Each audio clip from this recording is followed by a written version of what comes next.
This is Capital Connection. Fridays during the Noon Report, we give you, the listener, direct connection to all that's happening in Albany and Harrisburg with the experts on the issues at the state capitals. They are, as always, Jason McGuire with New York Families and Michael Geer at the Pennsylvania Family Institute. Well, let's jump right in. Lots to discuss this week. Jason, I want to begin with you. New York's Attorney General is inserting herself big time in a landmark legal battle involving a New York doctor who prescribed abortion kill pills to a pregnant woman in Texas. We've discussed this issue before on this program, but now it's gone to the next level here.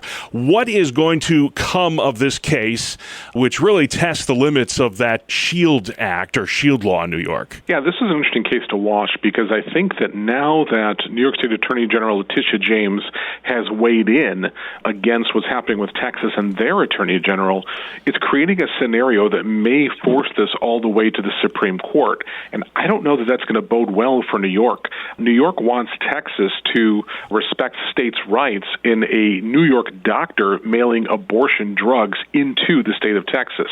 But New York would never allow another state to send, let's say, firearms into New York from a state that is more pro-Second Amendment.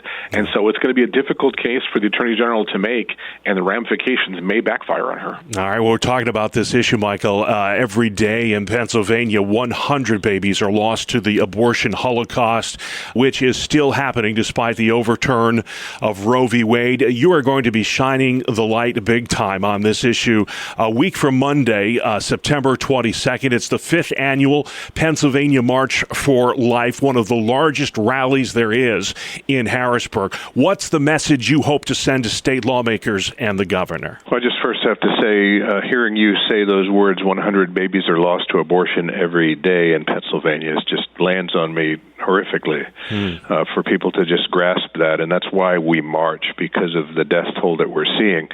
One of the things that I love about this particular march this year is that our MC and keynote speaker is Ryan Baumberger. He's a young man who was conceived in rape, but his mom chose life and gave him up for adoption. And his life and legacy, and that really of the marchers that will be there, send the message that every human life has inestimable value. We're created in the image and likeness of God, and that we must protect all innocent human life from conception until natural death. Amen.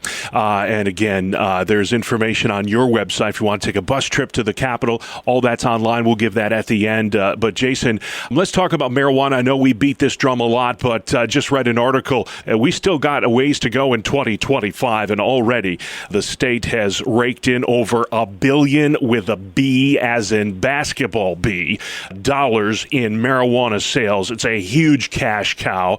But sadly, visits to the ER from marijuana-related illnesses have doubled the past couple of years in New York. How big of a problem is cannabis use disorder, and how is it really starting to impact our healthcare industry in this state? Yeah, it's an enormous problem that we're concerned about. We're now seeing it lived out. Unfortunately, the state only sees the dollars it will take in from investing in legal weed, but really the problems are there, and they sometimes seem blinded to the ramifications of the policy decisions that they make. When you see teen use increasing, that is a problem. The marijuana that is being used today is far more dangerous than it was decades ago. The THC levels are just unbelievable, and the state seems to be turning a blind eye because it is blinded by the dollars that it's drawing in. Yeah, profits over public safety. It seems to be the way they're operating in Albany. But Michael, you've successfully fought off this expansion of recreational marijuana in your state for several years. The vote is always very close. Many who support this say it's not a question of if, but when pot is permissible in Pennsylvania. How has science strengthened your argument and your fight to keep this out of the Commonwealth? Well, I think the scientific studies on marijuana are finally catching up with the detail on the impact of the high-potency products, as Jason talked about, that are now sold in pot shops in states that have legalized. And the impacts of that high potency are devastating. Addiction, psychosis in vulnerable folks, impaired memory or cognition, anxiety, and it's worse for teens. And the addiction that will come from this is, I think, intended by the marijuana industry. Yeah. Jason, there have been several ICE raids of late in upstate New York. There was a big one in Cayuga County, the town of Cato, at a food processing plant. There was also a protest earlier this week in Rochester that could have become violent. These officers tasked with enforcing immigration law were spit upon, were sworn at. They had their tires on their vehicles slashed. How concerned are you that this could escalate into further violence? I'm very concerned about the rise of lawlessness that we see in our state. And that's what's happening here. The state delegation showed up. And this was not a pre-planned protest. This was ICE showing up to make a lawful arrest. And when they showed up on scene, the locals that were involved with advocacy on this immigration issue sent out the message. And quickly, 100 or more people showed up to protest what was happening with ICE Border Patrol on the scene. As a result of that, the state delegation, the Democratic members of the state assembly and the state senate were there, just standing by as this happened. Meanwhile, the RPD, the Rochester Police Department, was ordered to stand down. And so you have a scene where Border Patrol was left with its tires slashed and a crowd of 100 people, I think, on the verge of violence. And you had the local police department who refused to respond because it was a Border Patrol issue. We really are seeing lawlessness in the land, and I'm just very concerned we are on the edge of what may be coming. Yeah, and it's not just in the big cities now. It's in some of these smaller communities as well. So we'll see where that goes. Mike, I know you're pleased at the action taken by the Berwick School Board in Columbia County, Pennsylvania this week in two decisions.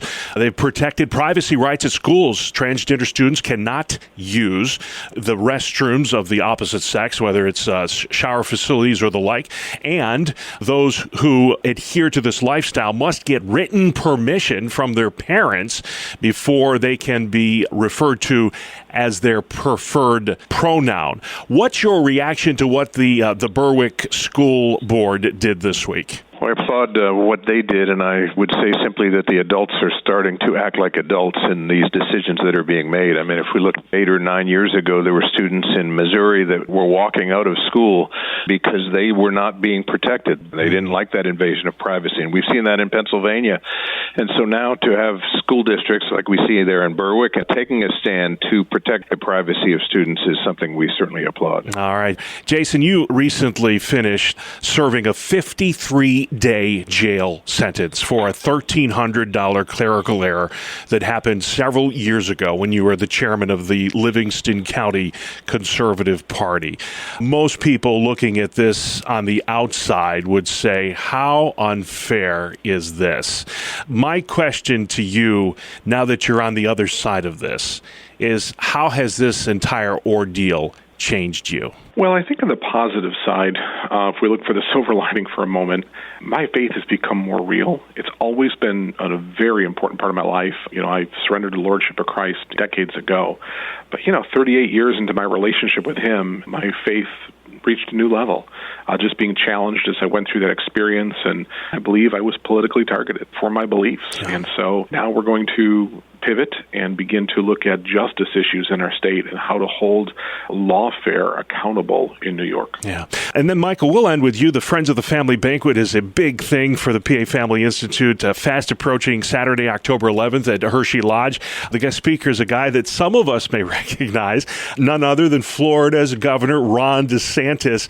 Tell us what it means to have a guy like that speak at your banquet. And the big question, can people still attend or are you sold out? Well, first, I just want to say that we're inspired in Pennsylvania by Jason's leadership and by what he has gone through, and so I just want to express that as well. That same inspiration we have for Governor Ron DeSantis, that leadership can make a difference and can bring change, and he's done that in Florida. And we're excited to have him, and yes, tickets and sponsorships are still available at our website at pafamily.org/banquet. All right, and I imagine you better act fast because they are going to sell like hotcakes. They are. Ron DeSantis, Governor of Florida, speaking at Hershey Lodge next month. You mentioned the website again, Michael, but if folks have questions about any of the topics discussed today, where can they find you online? PAFamily.org. And read all about Jason McGuire's 53 days incarceration. Has some poignant thoughts on his website today. Jay, where can folks find you? NewYorkFamilies.org.